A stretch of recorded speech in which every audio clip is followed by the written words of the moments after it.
A very good evening. Welcome to the Mega News 6 News coming to you live from our studios on the 10th Avenue Extension, Great State.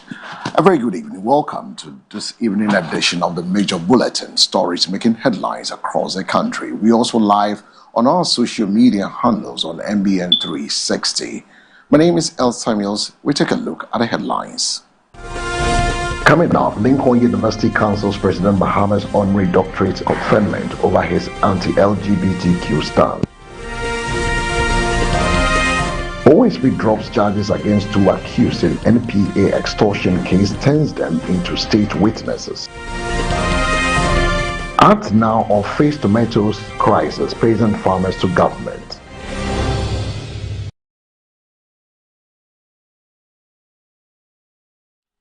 Lincoln University in Pennsylvania has cancelled a scheduled visit of President John Dramani Mahama just 2 days before a ceremony at which he was to be conferred with the honorary doctorate, with a cancellation linked to the concerns over Ghana's human rights and also family value bill.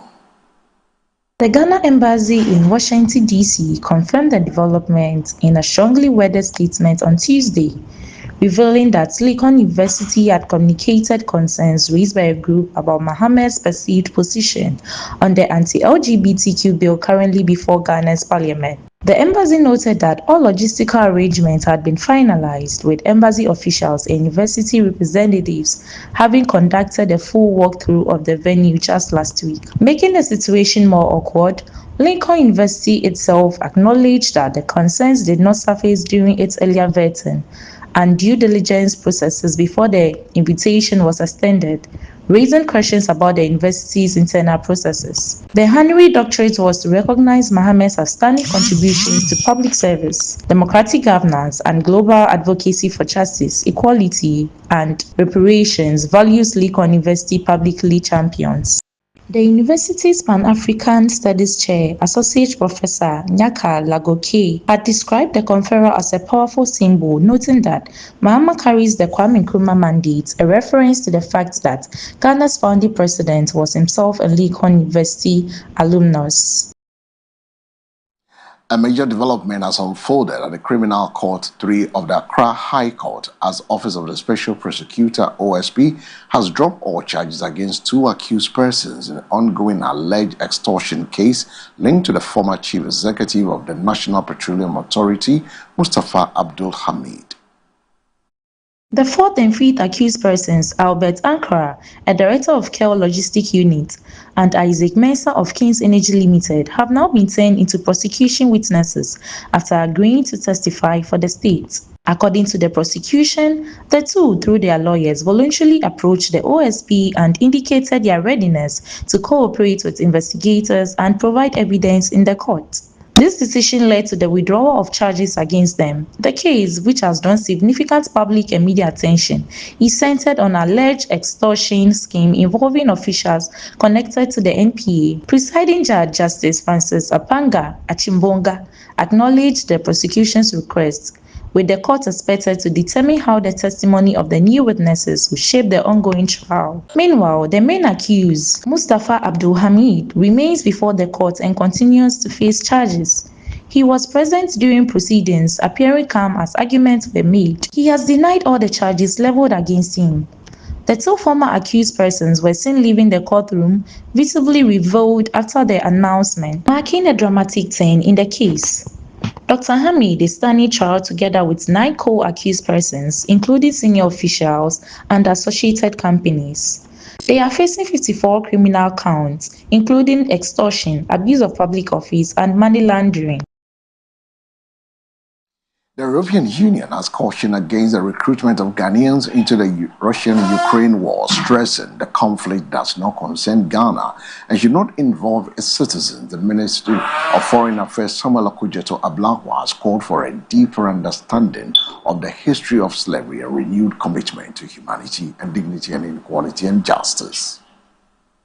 Speaking at the signing of a security and defense partnership between the EU and Ghana on Tuesday, March 24th, the High Representative and Vice President of the European Commission, Kaja Kallas, condemned the practice, describing Russia's recruitment of Africans as unethical. She warned that the war poses a serious threat not only to Europe but also to African countries, including Ghana, citing its adverse economic impact across both regions. A comment followed remarks by Ghana's Minister for Foreign Affairs, Samuel Okudzeto-Ablakwa, who have revealed that 55 Ghanaians have been killed in the ongoing conflict after allegedly being lured into the war by criminal recruitment networks. He also disclosed that 1,780 Africans from 36 countries had been trafficked to fight in the war against Ukraine. According to him, about 272 Ghanaians are believed to have been recruited into the conflict since 2022, with an estimated 55 killed and 2 currently held as prisoners of war.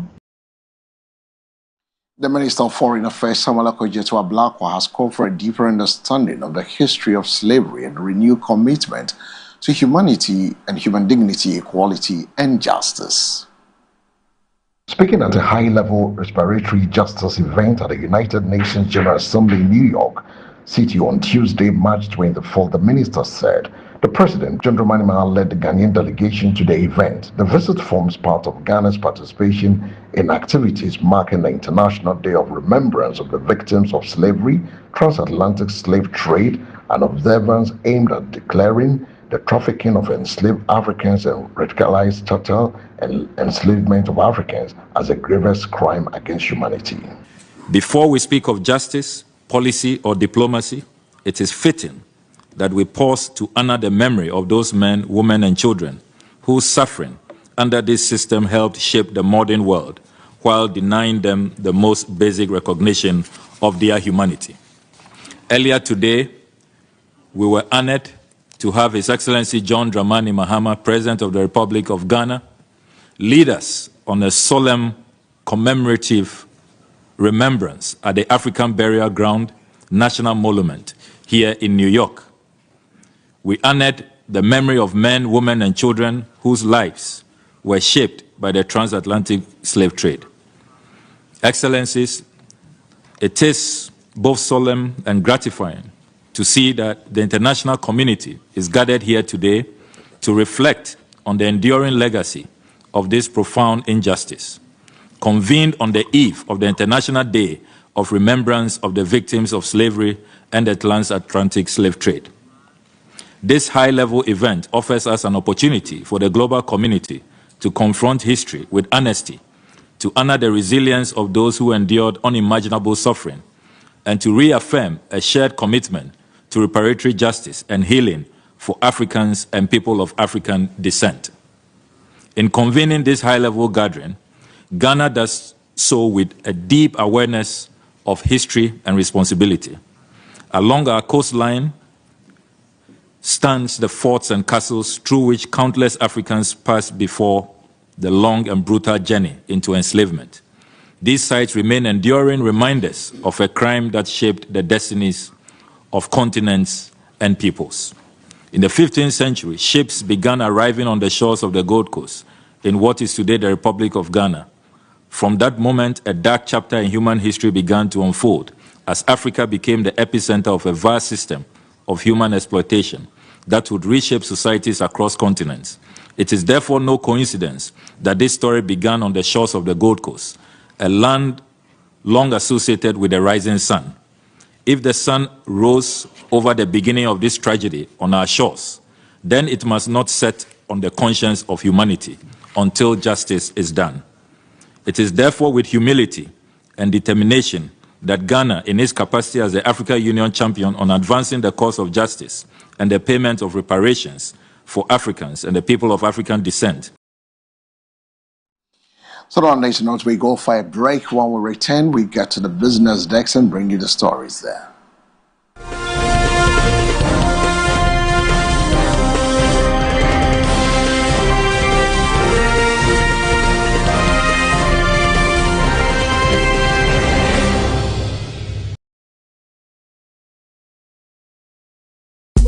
Ghana, are you ready TV Accra, are you ready? MBN TV presents to you the ultimate food experience, Which is happening right at the sea breeze inside Labadi Beach. Camera!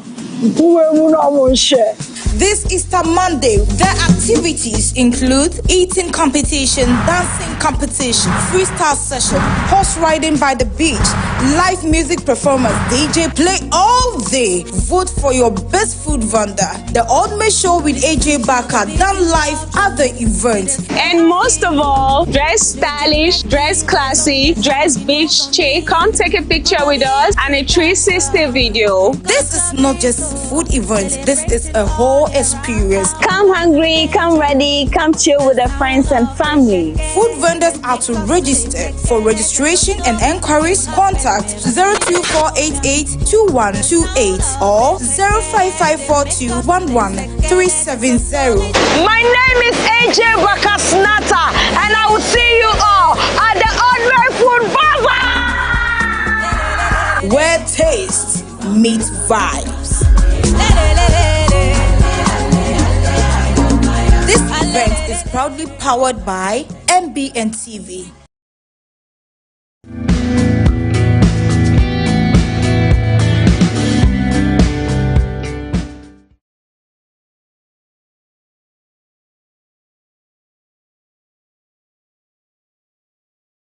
Welcome back from the break. You're still live on the Mega News 6 Evening Bulletin, live and direct from our studios on the 10th Avenue Extension, Great Estate. On the business desk, the Peasant Farmers Association of Ghana has urged government to implement an immediate emergency response plan to avert a potential tomato shortage in the country following ongoing negotiation between Ghana and Burkina Faso over a temporary ban on exports. Speaking at the World CSO Engagement on Food Security in Accra on Tuesday, March 24th, the president of the association warned that failure in talks would lead to sharp price hikes, supply gaps, and added pressure on local producers. He outlined a multi-phase approach, urging government to increase land availability for irrigation, empower additional farmers, and strengthen market linkages through storage facilities, cold storage infrastructure, and efficient output market system involving traders and transporters. The minority in parliament has accused government of delaying the modernization of road tolls, warning that the failure to implement the system is holding up a critical revenue stream for road maintenance. Speaking to journalists on Tuesday, March 24th, Kennedy Osei-Nyaku, a ranking member of Parliament Roads and Transportation Committee and MP for Akim Swedru, said the plans for electronic tolling had been well advanced under the previous MPP administration, questioning why the government hasn't yet implemented a policy. According to him, the continued delay not only stars a critical source of revenue for road maintenance, but also raises serious questions about the government consistency in policy implementation and its strategy for monitoring and mobilizing funds for infrastructure. This continued delay raises questions regarding the government policy consistency and revenue mobilization strategy for road maintenance, he said.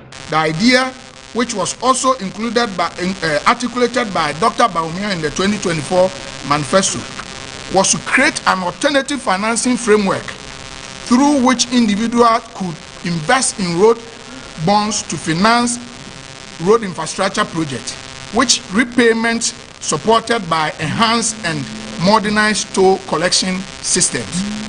The reality is that government alone cannot sustainably finance the road sector, particularly given the current fiscal constraints.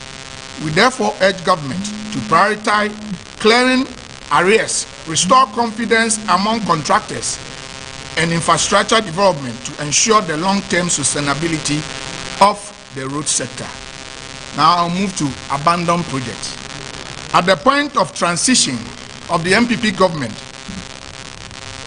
over 1,000 road projects actively ongoing across the country. These projects spanning all 16 regions and the 261 metropolitan, municipal, and district assemblies were duly documented in official handing over note.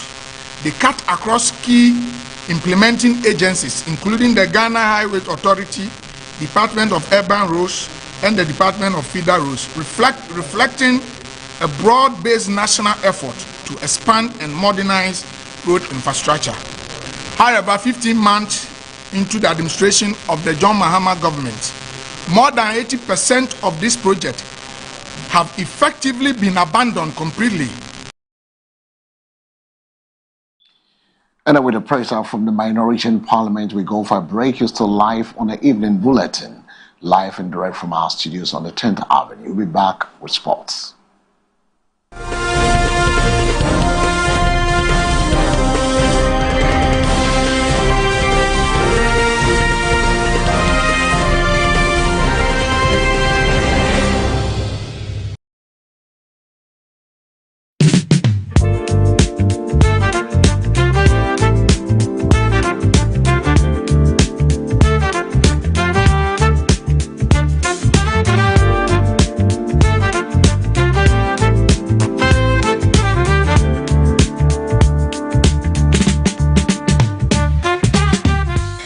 MBN Jasuni Fremi Ejahima Sawupa Sawuba MBN Jasua Fremi 0245 88 2128 MBN Jasu Kameho na yendi eja at the right place.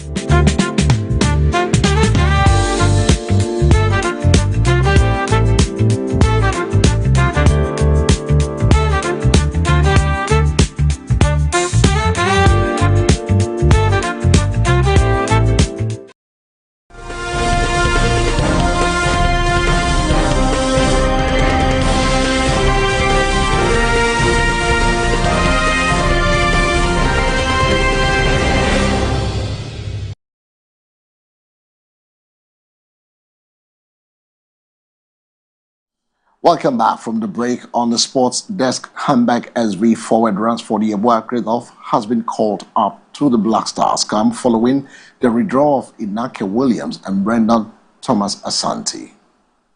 Hamburger SV forward Ransford Yeboah Connix Dafer has been called up to the Black Stars camp following the withdrawal of Inaki Williams and Brandon Thomas Asante. The two players, Inaki and Thomas Asante, suffered knocks during their recent league matches played last weekend.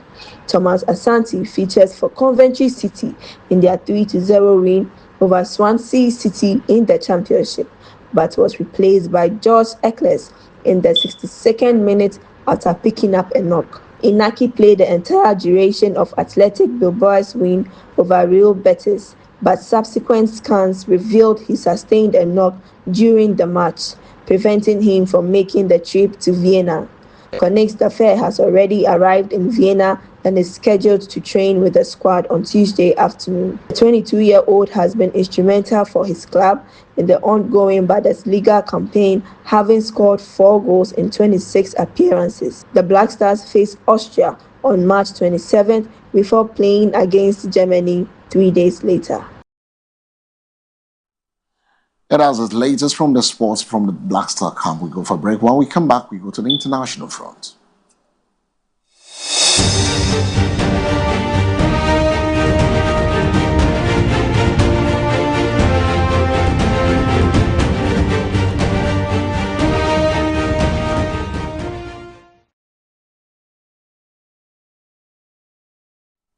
On the international front, Namibia has rejected application by Elon Musk's owner Starlink for a license to provide satellite internet services in a country dealing with the country's second setback in southern Africa.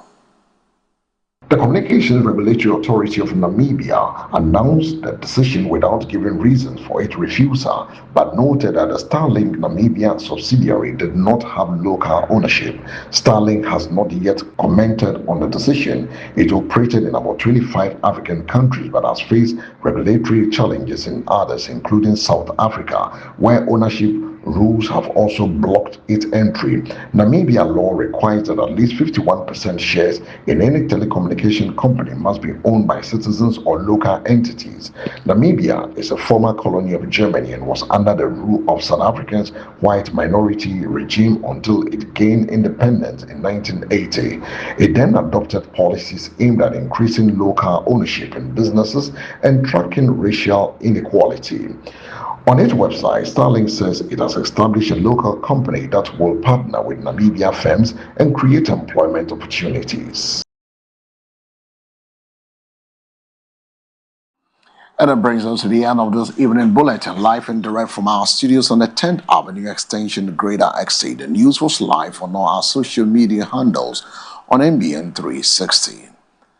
But before I take leave of you, we take a second look at the stories making headlines. Coming up, Lincoln University Council's President Bahamas honorary doctorate conferment over his anti-LGBTQ stance. OSP drops charges against two accused in NPA extortion case, turns them into state witnesses. Act now or face tomatoes crisis, present farmers to government.